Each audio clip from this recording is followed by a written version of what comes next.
So probably slightly different presentation. Going to just discuss kind of a specific process that I went through, as opposed to like a general kind of overview of like what I'm doing or what I've done. So it is rugby specific. So conscious there's probably a lot of football practitioners and rugby and everything else, but hopefully there's some parallels in the process or the journey that I went through to get to this point, and also just the thought process and stuff behind it. So hopefully that comes through and you get some value out of that.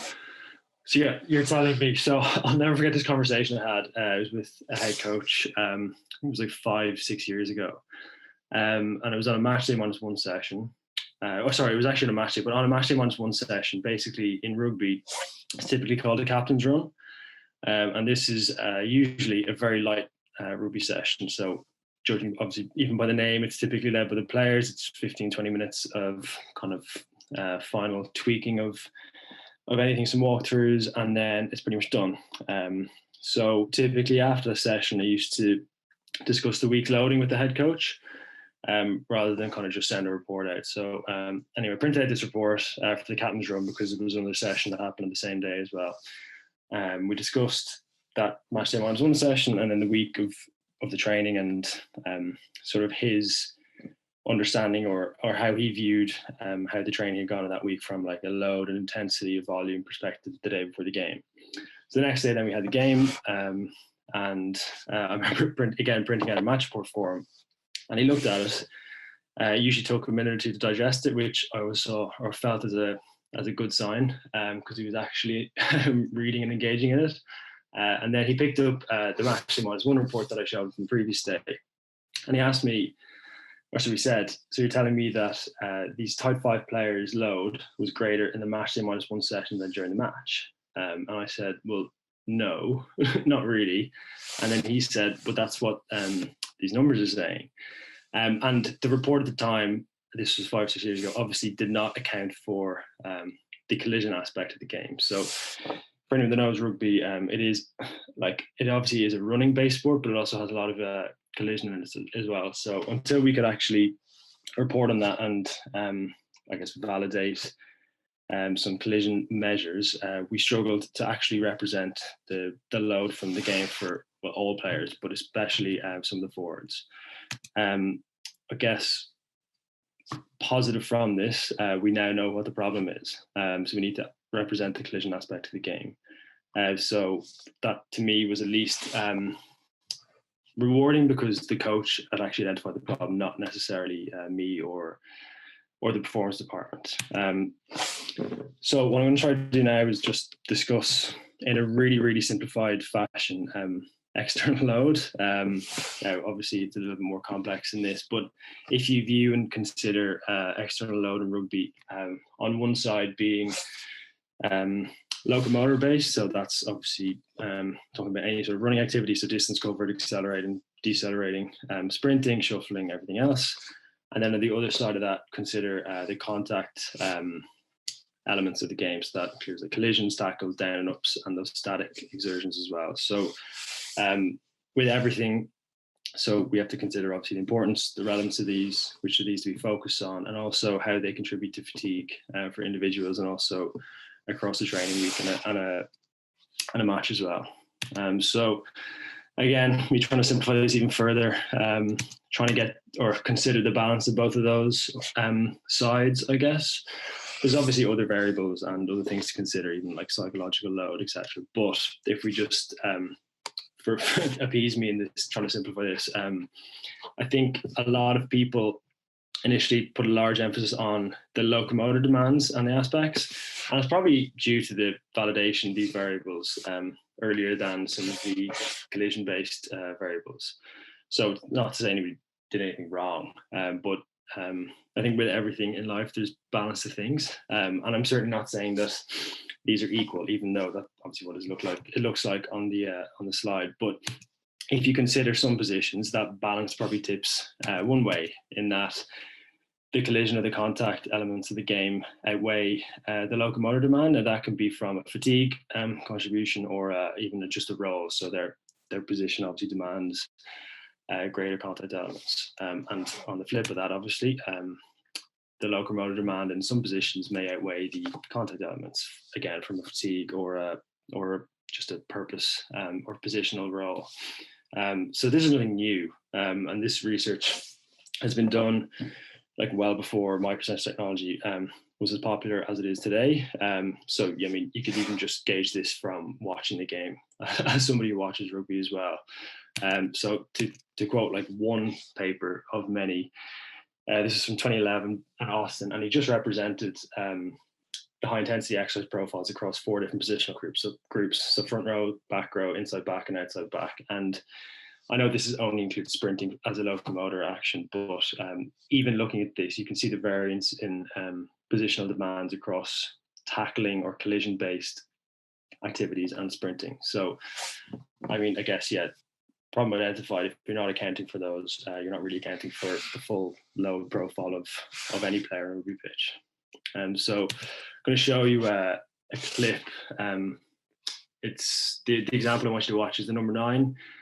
He's playing for Leinster. They're in blue. And then just try to consider what the greatest demand for this player was. I think it's about 20 seconds. I'll just mute it as well because it's in Irish, the commentary. So you should come into your picture now, just in the middle of the screen. So number 9, he makes a tackle, tumbles around, gets up off his feet, makes another tackle, tumbles around, gets up, and then makes another tackle. So I'll let this play through once more, but what I want you to consider, is what's the greatest contribution to fatigue, and also, I guess, just the role that he needs to play in this passage. So if you look at 1, traditionally, the distance he covers, he's on the left-hand side of the screen there. So he's run about 10 meters now, 15 meters. So he's probably covered about 20 meters of total distance there. Again, accelerated a little bit, but to me anyway, viewing this, the greatest demand is from the collision aspect of the game. And he looks, I mean, understandably so, he's blowing after that. So I would say the collision demand is pretty important there. The next thing, I guess, for me and for us as a department to consider was, okay, 1, we have identified a problem with the coaching team, and now we have to try understand the problem, but also understand how we solve it. So this is a report from 5-6 years ago. So excuse how bad this looks. But at the time, it was important for where we were in terms of load monitoring and trying to strike the balance and differentiate between intensity and volume with the coaching team that we had. So obviously some contextual comments. But what we tried to do, because at the time we didn't have validation of collisions for microsense technology, we added in video coded events.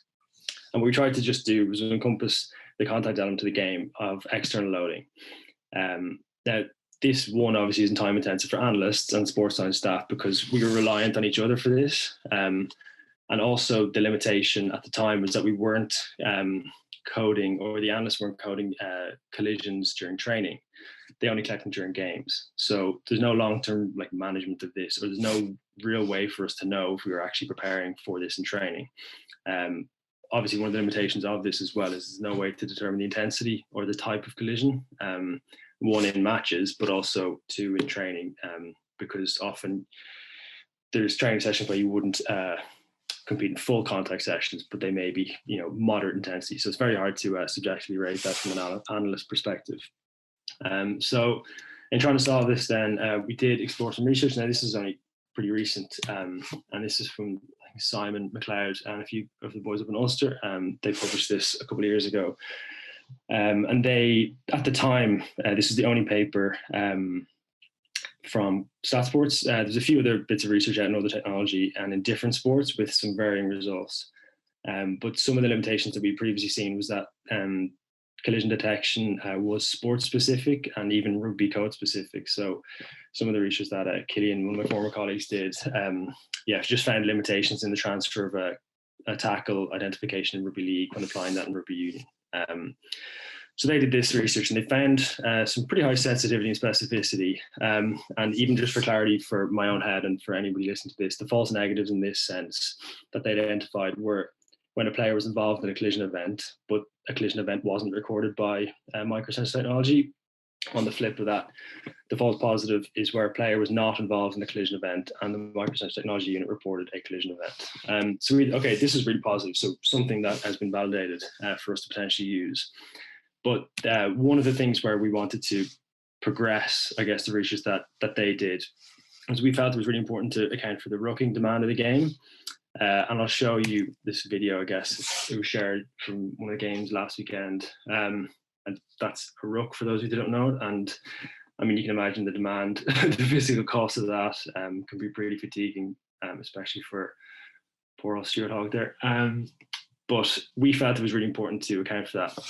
A report from World Rugby Six Nations in 2017, they reported one ruck every 10 to 12 seconds for the top 3 teams. So it's not like this is a rare occurrence in rugby. It actually happens very frequently. So we felt it was pretty important to try account for that in collision validation. So the variable, I guess, of interest for us was collision load. This is one that, again, some people using STATSports may be familiar with, but it's a variable that we hoped would account for not only the count, but also the intensity of collisions, both in training and matches.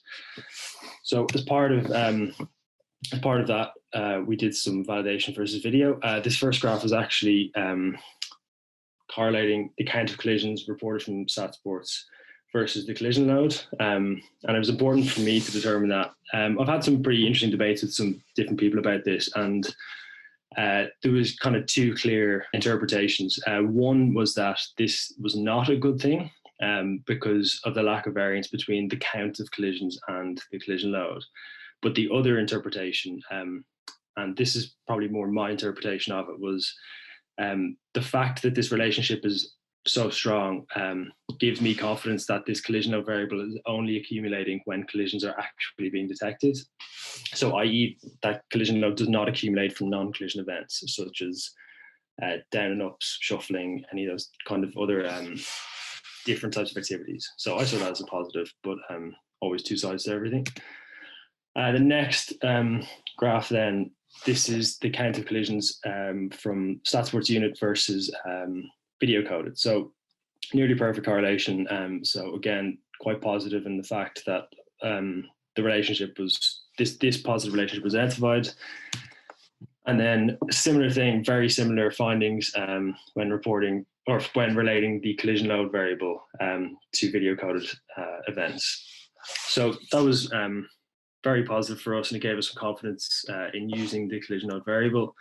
And then another finding that we had was it was able to differentiate the typical collision load by position. So this is consistent with some previous work, again, that other people have done, and also Killian and myself have done in the past. But it shows a tendency for the intensity of collision events to be higher in backs versus forwards. And then that's typically, or the suggestion is because they're running from, I guess, a further distance apart, that the intensity of those collisions tend to be higher. So I guess there's some strong practical applications for how you would physically prepare different positions for the collision demand of the game. The next, I guess, part or question is so what? So we've identified a problem. We've sort of, I guess, validated some sort of solution for it, but it doesn't really matter if the application falls through.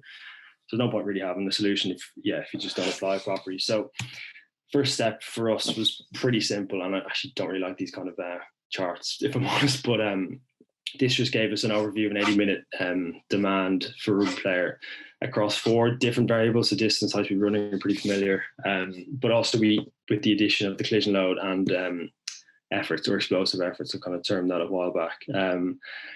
And then I guess, this shifts the kind of narrative from, okay, this is the distance demand, which does not represent everything in rugby, towards a bit more of an holistic view. The efforts is probably one for a different day. Just don't have time to delve into that really today. But hopefully that collision load demand accounts for not only the number of tackles, but also the duration and the intensity within those. And the next thing then for us to do was to try reflect on some of our training intensity as a percentage of the match. Now, look, the big limitation of this is that it does look at full game intensity and looks similar to what Owen and Damien and everybody else has talked about, kind of prepare for that peak demand, is obviously I guess, where people have shifted towards. So this is again from a couple of years back. But this was, I guess, a decent overview for us to look at the type of demand that our training placed on us related to the game. So you can see a lower collision load intensity across training sessions. Now it's in red. I'm not saying that's a bad thing, because I think you have to consider also the loading people collision wise can be very, very demanding and very tiring. So that's not to say that you would want your collision load intensity in a training session to be as much as a game is. But to give a bit of an overview, from a distance and a high-speed running perspective, we did train with some very high intensity across pretty much every day, apart from that match day one session, which is why I didn't include it here. So some further application as well. I guess where else can this kind of info or analysis be insightful? So I'll bring you back to this kind of really, really simplified view of external load and how that balance can be different for players. And then I guess the next thing would be to put that in terms of the players' needs. So what do they need? And if we can start to overlay the physical qualities that are associated with, again, the very simplified external load demand, I think it starts to paint a picture of how we can better develop players. So from a locomotive perspective, if you consider maximum sprint speed and MAS as, I guess, some of the qualities that are associated with that external load demand, and from a collision and contact perspective, you got to consider mass and strength. Again, don't really have time to delve into this today, but to try and give you some connection to actual physical development off the back of some of this analysis. But I mean, even to quote a couple of players and just some like media articles that I've seen, players often speak about this kind of thing. So I'll throw up 4 different players here, and in Ireland, that they discuss this kind of balancing act between getting around the pitch and then also finding out what weight suits them to play in their position. So I think effectively they're speaking about the previous slide and balancing their needs to elicit or to be prepared for those external load demands that I've spoken about. So I think with everything, all of what I've spoken about is environment specific. So what maybe worked in the club that I was in may not work in every other club. Coaches and teams play different ways. Your tactics may change based on the opposition you're playing or the competition you're playing, and also how physically capable your players are is going to determine how hard you train. For example, if you look back to this few slides, you'll see some pretty high intensities in training across distance, high-speed running, and efforts per minute.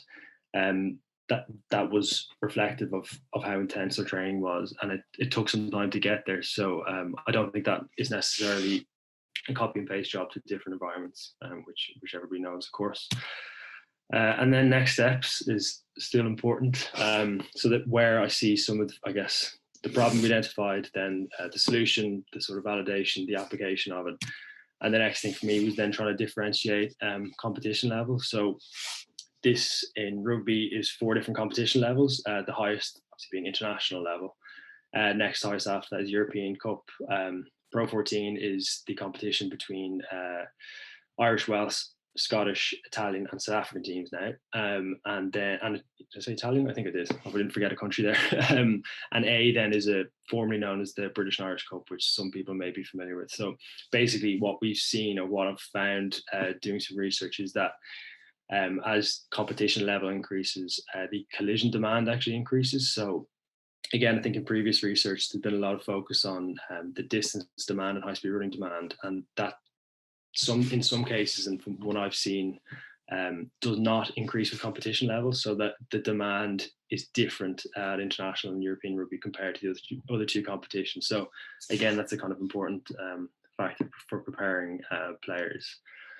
So to kind of round up, I guess, I've kind of spoken about this, but this is sort of the process where hopefully people that don't work in rugby find some parallels and some application for. But one, we've identified the problem, tried to think through some different solutions, and hopefully found a solution. Again, no point having it without applying it, but that is within the context and constraints of the environment that I was in and that you're in.